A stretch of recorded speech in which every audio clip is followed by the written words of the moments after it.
It is our hypertrophy, and today's subject is exercise stability really that important for every single exercise, for every single person, for every single program ever to do with hypertrophy? Now, stability is important. You don't want to do a Bosu ball, pistol squat, overhead, freaking bamboo bar with the bands on the outside. You know when you get the bands and you like loop them around some actual weights. Like, you know, you're probably not going to build the most amount of muscle with that sort of thing. You'll train a fuck ton of stability, but probably not going to be that. It's probably not going to be that good for actual gains. However, I think people take this concept of stability way too far because they think that any exercise with a slight deviation in angle, like, oh shit, you wobbled 1 centimeter on the bench press, that means you're going to get 0 gains. I literally saw some guy who's got an average social media physique critiquing Sam Sulek, saying, oh, well, the incline bench press isn't stable enough. Now, that's the sort of thing I actually have a problem with. I'm not one of these functional bros that are like, you have to train every unstable exercise ever. Whoever says that's a dickhead. I love me some machines. I think machines are cool. I think people are cool if they use machines. However, it's this mindset of putting another exercise down to bring your favorite exercises up. It's the game of social media. See, I know for a fact that this channel will not do well because I actually like nuance. I'm someone who, I will promise you, will actually talk in nuance. I will talk through all the different sort of circumstances, even if it sounds like it's yapping. I will talk about the good and the bad of both sides. People don't like that though on social media. People love to hear, this is terrible, this is awful, blah blah blah, blah blah blah, blah blah blah. And these sorts of people are exactly the reason why a lot of science-based YouTube is getting a lot of flack nowadays. I don't even think it's people like Jeff Nippard or even Mike Israetel. I mean, Mike Israetel has some problems for sure, 100%. But I actually think a lot of what the problem is just an offshoot of what he talks about rather than what he practices and what he specifies in his latest videos, which is still pretty problematic.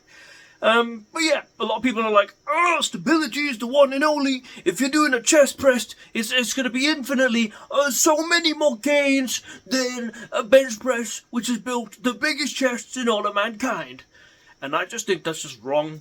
That's just a wrong way of thinking. Well, listen, you may get a little bit more gains, and that's true.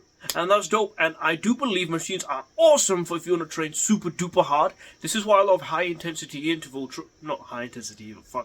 high intensity training dudes. Loved machines because they couldn't practice a movement often. I mean, have you ever seen Mike Mensa do a fucking front squat once every 3 weeks? That's not going to happen because there's too much to practice. You lose neurological adaptations like this. Whereas with a machine, you can get away with a lot less volume. But at the same time, with that same volume, you can push so ridiculously hard. You'll shit yourself with it. My good God, do that on a leg press. Oh, you'll feel your quads like you never felt them in your entire life, right? They can most definitely help you build a little more muscle.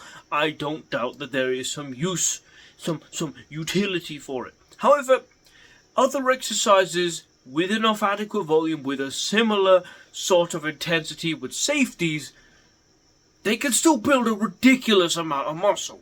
People like to shit on the overhead press and all these other exercises because, hey, too many limiting factors, bro.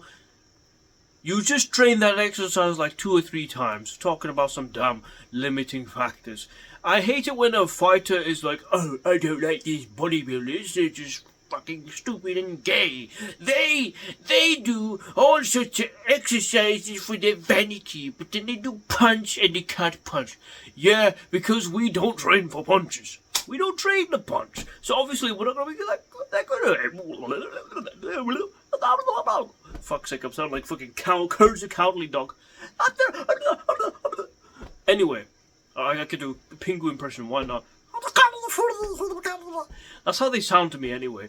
Anyway, we don't practice the punch, so you shouldn't judge our ability to punch in a lifetime off our first try. Were you good at doing a punch the first time you did it? No, and you probably were worse because you had less muscle, less strength, etc., etc. You had to practice for that. I also hate it when bodybuilders do that for other lifts. The barbell back squat it's so bad for leg development. It's like terrible. It's actually the worst because when I did it, I was a dumbass and I used the same weight I did on the only leg exercise I've ever done in my entire life, the hack squat. And I just fucking collapsed. So that means it's a terrible exercise for everyone in all circumstances. When in all reality, that's just going against science, it's going against evidence-based training, it's going against anything sensical or logical. When you look at what's been effective for all of history, you look in history. And so squats, you see that right there. Now, there's nuances. Nuances. Okay? Well, this is a channel of nuance. I'm not going to be like, science is bad and meh, or, oh, I only train for function and whatever. But, right, with an average of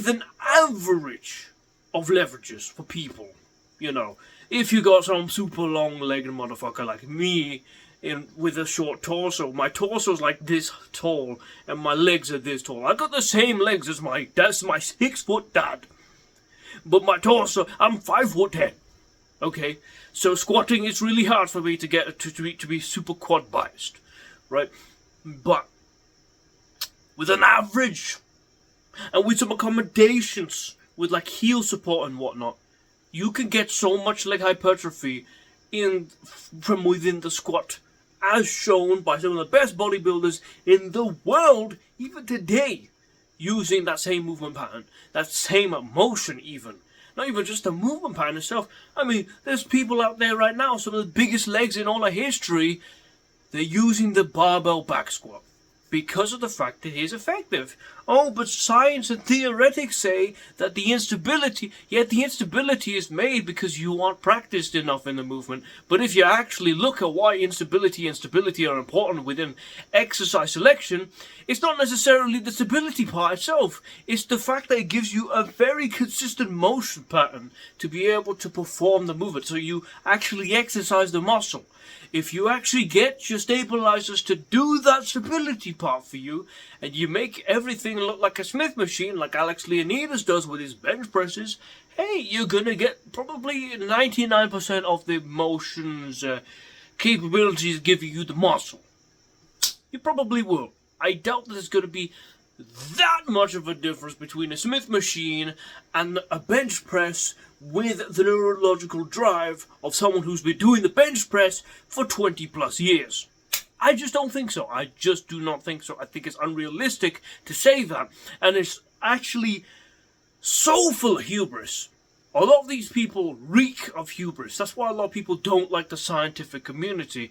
It's not necessarily science itself, or even a majority of the people in there, but there's a few really, really hubristic people who are like, you silly buffoons! You could have gotten 20 times more gains if you did the iliac single lat fiber pull down with a 47.5 degree incline. And you know what's funny? A lot of these exercises that they do and they promote that are new and are fresh, and like, whoa, it's a stable, cool, sexy machine. You know what's funny? A lot of them aren't actually that stable. Single lat fiber, iliac, biliac, celiac, freaking necrophiliac pull down. You know what's wrong with it? You're on a bench. You're gonna get pulled up. The moment you have some weight on there. Whoa, whoa. So, that's a little bit of a bust. If you're on the floor, dragging yourself on the dirty, dusty, disgusting-ass floor, yeah, I mean, there's not really much to really catch you up there. A lat pull-down's good enough, man. A pull-up is good enough. I mean, hell, all these people are like, oh, it's too much instability. Listen, just practice the movement, you'll be fine. Which is not to say you have to do it. If you find it too unstable for your own goals and you don't care for the buy-in of the movement, that's totally fine. No one's out here forcing you to do front squats, and I personally don't give a shit what you do. It's just your advice in saying that an exercise that has objectively given this guy more muscle than you'll ever have, even if he is on gear. Just the fact it's given you more muscle than you'll ever have, even on gear, even with the same genetics. Yeah, I mean, personally, listen, I just think it's a little bit cringe. I think it's a little cringe. Honestly. I'm a cringe ass dude. I think that's cringe. Because who are you to say? Listen, it is hard to tell you, it is hard to say from the experience of, like, you know, me, that all these exercises are going to be so much better, and I give you the example of someone on steroids. So let's go look at natural lifters. Alex Leonidas, natural hypertrophy, bald Omni-Man. A lot of these guys have built some of the best physiques in the whole of natural bodybuilding from free weights. And some of the people of the past have done the exact same. Some of the biggest naturals we've ever had did not have access to machines. Now, certain body parts may be a little bit improved over the years to match the X-taper appeal of steroid bodybuilding. However, it's hard to really say if it's the machines or if it's the priorities of the bodybuilders, because back then they didn't really want the fattest of quads. But nowadays, everyone wants them fucking juicy ass Nicki Minaj thighs. And it's chill, and it's dope as fuck. But I don't think necessarily that you can entirely blame machine. I mean, you can say that it actually does allow you to train more for less fatigue, 100%. And I think that that is to be... You know, I don't think it's necessarily responsible of me to say you should get all of your hypertrophy from, say, a barbell back squat. Because that's just going to fuck up your back eventually. I mean, maybe not eventually. And it's not like saying you're going to definitely get... Maybe that's stupid of me to say, actually. Because there's people who've done squats every day. But a hack squat helps. And hack squat's a dope movement. It is a dope movement. My point is, however, if we're looking back in the past, a lot of these people, they still got ridiculous backs from just doing the basic pull-up. Probably better backs than a lot of these guys now. They're doing pull-ups, they're doing freaking chest expander work. And hey, have you tried a chest expander? It's kind of like a cable, but you still got a little bit of a wiggle. Oh, the instability, bro. And yet you look at Fred Rollon's back. Fred Rollon mocks the shit out of probably most people to ever exist. And he did it with a chest expander. So, what even is the point in this video? I just think that stability is cool, but there's only like a certain threshold you really need. If you're able to progress, and you see exercises in the past that were able to be progressed constantly over and over and over and over again, it's a good sign that probably builds quite a bit of muscle. Because muscle responds to stimulus and gets stronger. And if the exercise is something you're able to get stronger on for a multitude of years, that means you got stimulus from it, which means it's not too unstable. Too unstable. I hate too unstable. Your mother's pussy too big. I don't know what I'm even saying. Now, is there other nuances to this? Well, yeah, as I mentioned before, if you're going to do a really unstable movement, probably you need to practice it a little bit more. Because, well, you have to practice you have to get more touches on the bar to be able to get those neurological drives. But that doesn't mean it's a bad exercise. It just means it binds a little bit more, but that doesn't mean it's a bad exercise.